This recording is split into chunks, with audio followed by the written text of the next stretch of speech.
Hey guys, what's up? My name is Ian, and today I wanted to cover one of my purchases that I recently made, an investment for my truck. I use the term investment loosely. I realize everything you buy for your vehicle is not an investment, but something I actually chose to buy because I wanted to get out more often in 2025. I used to have a rooftop tent for my truck. I found that it just kind of took a little bit too much time to set up and break down for my particular needs. It was a Smitty built Gen 2 XL. Loved the tent, quality was good, price was great. It served me well for the 14 months that I had it, but wanted to make an investment in something new, something that would work better for my purposes. So I actually bought a Altitude tent, the ARB Altitude tent. It is their flagship model. It's not cheap. It's honestly kind of stupid how expensive it is, but I, I don't know. I just did it. So wanted to put a video out there kind of showcasing some points about it, because there really isn't a lot out there for this tent. This would be kind of like your typical 5 things I love, 5 things I hate, but a little bit mixed in. And I'm not going to get too into the details of the technicalities on the tent. You can always go to ARB's website and get some of those technicalities. But without further ado, I'm just going to go ahead and roll into it. The purpose of today's video, put some information out there for you guys, anyone who might be on the fence about getting this tent. And I'll start with saying that I bought this thing with my own money. I don't have any sort of sponsorship or discount or anything like that from ARB, but you know, I have owned their products before. I did have a certain level of faith that this thing would be of good quality, and so far it has proven to be that. I've only owned the tent for about 2.5, 3 weeks now. I've only slept in it 2 nights, but I do intend on doing a follow-up video in the future on its longevity and the quality after I've been able to spend more time in it. These points are really just kind of my initial thoughts, and again, they are just thoughts and opinions. You know, if you love this tent and you think it's the best thing since sliced bread, awesome for you. And if it's stupid to spend $5,000 on a tent, yes, $5,000, I would have to agree with you. And I'm sure there's plenty of other options out there that are just as good, if not better, for the money. This is just what I wanted to do. I like to do things a little bit different than everybody else, and this was just an extension of that. So feel free to comment below if you have a tent that is in that price range or even better that you think I should have gone with. I'd love to hear your opinions, good or bad. So I ended up buying this tent from OK 4-Wheel Drive. Again, no affiliation with them, but they did a great job. They got it to me in less than a week, which was way quicker than I expected. And the delivery company that they used, Old Dominion, did equally as awesome. Now, starting with some points about the tent in regards to its dimensions, it is 88 3/4 of an inch long, 63.5 inches wide. I've got a 6.5 foot or 6 foot 4 inch bed, and it fits really nicely on that bed lengthwise. It hangs over just a little bit, but the beds of, or the tailgates of the Rams have a little bit of curvature to them. To me, it looks perfectly fine. The width is a little bit narrow. I feel like they could have made this thing just a little bit wider, but ultimately it works just fine. The height, 14 3/4. Again, I have mine equal or pretty close to equal with the height of my cab, which was important to me. I've got a Diamondback tonneau cover with just some Amazon special crossbars on here. It's roughly 8 inches off the tonneau cover in height, and that set it almost perfectly level with the roof of my truck. I didn't want to limit my truck as far as, you know, fitting into parking garages or going through drive-throughs or, you know, making it super hard to clean or any of that stuff. I also thought that, you know, this truck already gets bad enough gas mileage. If I put that thing up above the cab, it's just going to be that much worse. So figured I'd keep in line with that in, you know, the cab height, and so far it's worked well. Now, overall, the tent is super bulky when it comes to trying to put it on your vehicle. It's 230 pounds or somewhere about that. My old tent was like 160, 165, so it's a solid 65 pounds heavier than my old tent. And the ARB manual actually suggests 6 people for lifting this thing onto your vehicle. And at first I laughed, but then when I tried picking it up with my neighbor, it proved to be quite heavy. Not so much heavy, but just hard to get it above that point of your kind of like mid height. You know, my truck crossbars are almost as tall as I am. So getting that weight above your head safely without hurting yourself or your neighbor or whoever was something to consider. So ended up taking us 5 people to put this thing up here safely, 2 men, 3 women lifting the tent. But once we had the 3 ladies on the ends, I mean, it was quite easy at that point. So it really did make a difference having just the few extra hands on it. Before I get into the things I love and the things I don't love, the ladders are not currently available if you wanted to get a second one. I at one point kind of thought, well, you know, I don't want to wake my wife up climbing over her. I don't really want her waking me up to climb over me, getting in and out of the tent should we have to go to the restroom or something. So I was thinking, well, I'll just solve that problem by buying a second ladder. Well, they're not available yet. They should be available according to the ARB email that I received in summer of 2025. But another interesting point is that the solar panels are not even going to be offered in the US market. There's nothing I could find on their website that said this, so it was kind of a bummer to find out. I was just going to go ahead and get their solar panel, but ultimately it's not that big of a deal. I actually have a Lenson hood solar panel coming in that I'll do a separate install video of. So that 100-watt panel should do just fine for powering my Anchor power station and keeping my truck battery topped off when this thing is plugged in. So that was a little bit of a bummer not to have the actual ARB one, but not a deal breaker. Last thing I'll mention is the smell. It did have a little bit of, like, if you've ever worked with cultured marble, you'll know exactly what I'm talking about. But it had like a fiberglass smell to it. So I definitely recommend planning on airing this thing out for a couple days prior to your trip. If you get this thing and plan on going out immediately, just, it's no big deal now that it's electric, but just open that thing up, let it air out. And you're gonna wanna, you know, hang out in it when you get it anyway.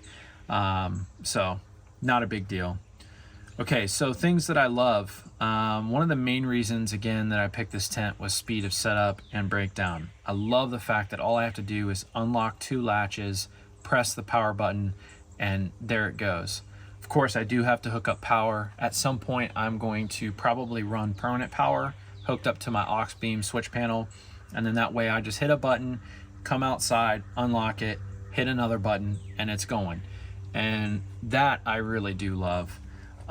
Same for closing it up. When it's closing, all of the walls kind of fall inside, and it's really, really cool. Now for powering it, I did go on Amazon and find this Anderson plug to cigarette plug, and this Anderson plug hooks into the extension that comes from ARB. So this has an Anderson on both ends which plug into the tent. This can plug into that Anderson and then into your 12-volt cigarette outlet or your power station. Now, you know, if it's pouring down rain and I don't want to grab the power station out of the truck, of course those things aren't waterproof, I do have another solution, and I thought that this is something I could keep in the tent and would just always have. So even if the power station was dead, I could get into my tent. Now this is a cigarette plug adapter to 7-pin connector. So this is for the trailer pin, 7-pin adapter on the back. This thing is awesome. I literally just plug it into the truck and I can open it that way as well. So you've got a couple of options. Ultimately, I think I will end up hardwiring it. Now, the materials of the tent are awesome. At least they seem to be on initial use. The quality of the zippers, the fabric, the screen, all of that stuff has seemed to be pretty good. The mounting hardware, the fiberglass, all of that stuff is good. The LED lights, everything seems to be as it should. Only time will tell if that stuff actually holds up. One other thing that I really liked about this thing, and this seems kind of like a silly thing to say, makes me sound old, but the ladder is really more of a staircase. The ladders that I used to use with the Smittybilt, you know, they have those kind of thin rungs, and those rungs kind of hurt your feet. I had added grip tape to them, but even still, they were a little bit slippery getting in and out of the tent. This ladder really does have like a fold flat tread, so it's really more of a staircase, and it even has pop out handrails. Really makes it nice for getting in and out of this thing.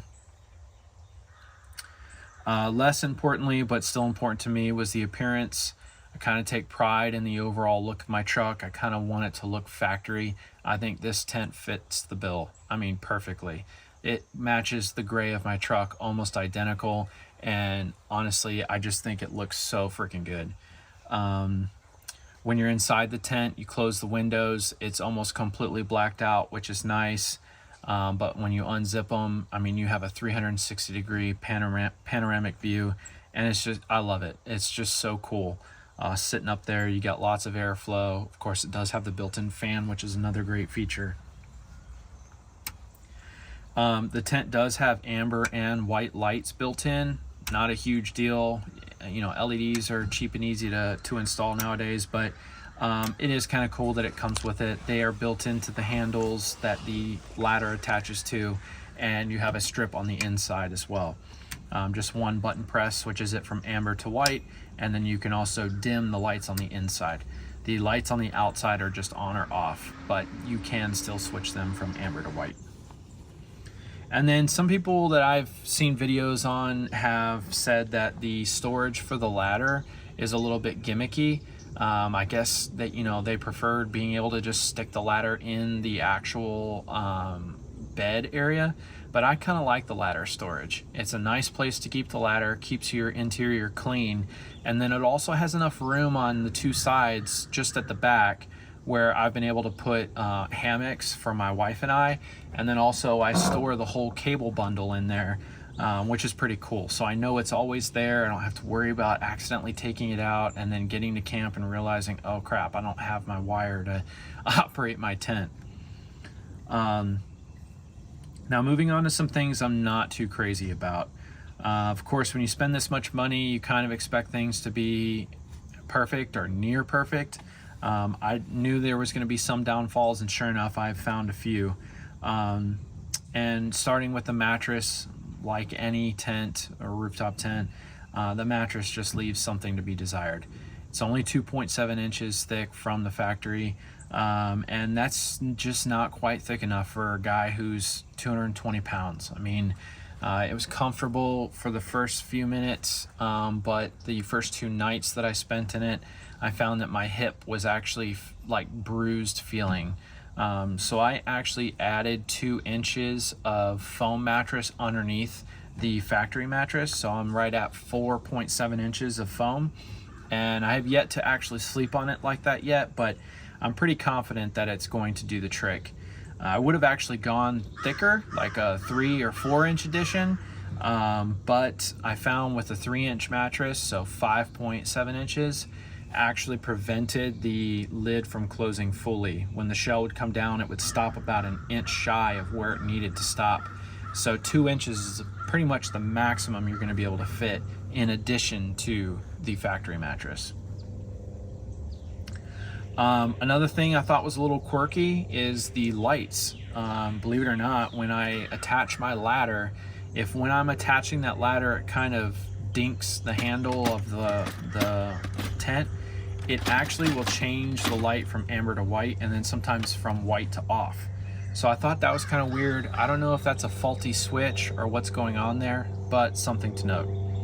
I apologize, got a plane flying over, got a small airport nearby, so surprised it hasn't happened sooner. The bolts that came with it, they're not really long enough for my crossbars. Again, I just have a cheapy Amazon special crossbar system, but they weren't long enough, so luckily I had some leftover hardware. I was able to make it work. going back to the ladder, actually, I missed one point, and that is that there is some bracing on the ladder that makes it a little bit hard to use. It doesn't really bother me, but it doesn't really bother my wife, but it is kind of in my way. She uses that brace as a spot to rest her foot when she puts her shoes on. I don't really like it there. It kind of interrupts that top tread and makes it a little bit harder to get out, especially when you exit face forward. You almost have to kind of turn around and crawl backwards to get out for it to not be in your way, just naturally with how your foot will go underneath it. And then another point, I think I already kind of touched on this, was the hips of the truck.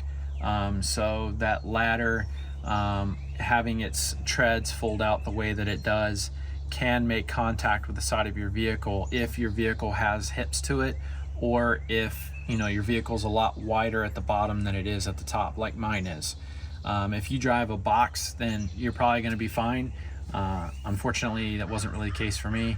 In fact, I ended up having to mount the tent over off to the driver's side, which is the side I want to use for my access. And it's just something to keep in mind. If you want your tent dead center of your bed, you're probably going to have to change out your ladder or figure something out, maybe mount it higher. I don't know. But for my situation, I had to go off to the side. Now, I mentioned a little bit about the size. If you are taller than 6 foot, I don't think you're going to have a very good time in this tent. I'm 5'10", so it's not a problem for me, but even I have hit my head on this little bag inside the tent where they've mounted some of the power accessories, the switch to prevent it from closing, and then a couple of sockets for powering your phone or a 12-volt source. So if I'm hitting my head laying down, I'm sure others would too, especially if they were closer to 6 foot. The sleeping area is only about 73 inches long, so that only gives you about 6'1" before you're basically not going to be able to use this thing. And my last con, honestly, is not really a con. I mean, I've always believed that you buy once, you cry once, but cost is a limiting factor. This thing is expensive. It's a huge investment for anyone to make. It's just something that I wanted to try, and I'm happy I did it. Ultimately, my closing thoughts: I love the tent. My wife loves it. I would do it again. I don't expect it to be perfect. I don't expect it to have no flaws. It's got great bones. It's going to make for great trips, and I'm excited to, experience this thing in all the different places that I can. So that's basically it, guys. I appreciate you watching. Of course, if you learned anything from this video, please feel free to like or subscribe, and I look forward to making more content. I'd like to do a walk around of my truck, kind of go over some of the other upgrades that I've done, because there's not a ton of stuff out there for the Power Wagon guys, and I've always enjoyed learning from YouTube, so thought I'd throw my 2 cents in. But if you have any questions, feel free to post them below, and if not, have a good one.